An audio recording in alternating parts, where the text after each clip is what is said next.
حشام بن عروہ نے کہا کہ مجھے میرے والد نے خبر دی، انہیں عائشہ رضی اللہ تعالی عنہا نے، کہ نبی کریم صلی اللہ علیہ وآلہ وسلم نے فرمایا شب قدر کو تلاش کرو۔ صحیح بخاری حدیث نمبر 2019۔ عبدہ بن سلیمان نے خبر دی، انہیں حشام بن عروہ نے، انہیں ان کے والد عروہ بن زبیر نے، اور انہیں ام المومنین حضرت عائشہ رضی اللہ تعالی عنہا نے، کہ نبی کریم صلی اللہ علیہ وآلہ وسلم رمضان کے آخری عشرہ میں اعتکاف کرتے اور فرماتے کہ رمضان کے آخری عشرہ میں شب قدر کو تلاش کرو۔ صحیح بخاری حدیث نمبر 2020۔ ایوب سختیانی نے بیان کیا، ان سے اکرمہ نے، ان سے ابن عباس رضی اللہ تعالی عنہ نے، کہ نبی کریم صلی اللہ علیہ وآلہ وسلم نے فرمایا شب قدر کو رمضان کے آخری عشرہ میں تلاش کرو، جب 9 راتیں باقی رہ جائیں یا 5 راتیں باقی رہ جائیں، یعنی 21ویں، 23ویں یا 25ویں راتوں میں شب قدر کو تلاش کرو۔ صحیح بخاری حدیث نمبر 2021۔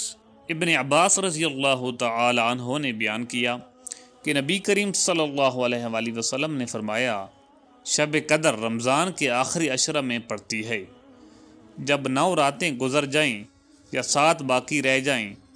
آپ کی مراد شب قدر سے تھی۔ عبد الوہاب نے ایوب اور خالد سے بیان کیا، ان سے اکرمہ نے، اور ان سے ابن عباس رضی اللہ تعالی عنہ نے، کہ شب قدر کو 24 تاریخ کی رات میں تلاش کرو۔ صحیح بخاری حدیث نمبر 2022۔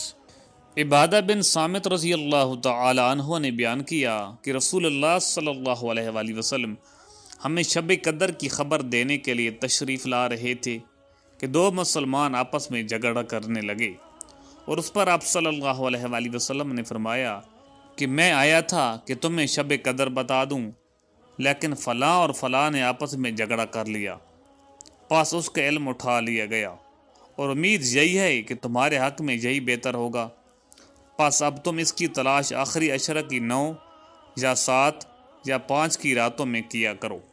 صحیح بخاری حدیث نمبر 2023۔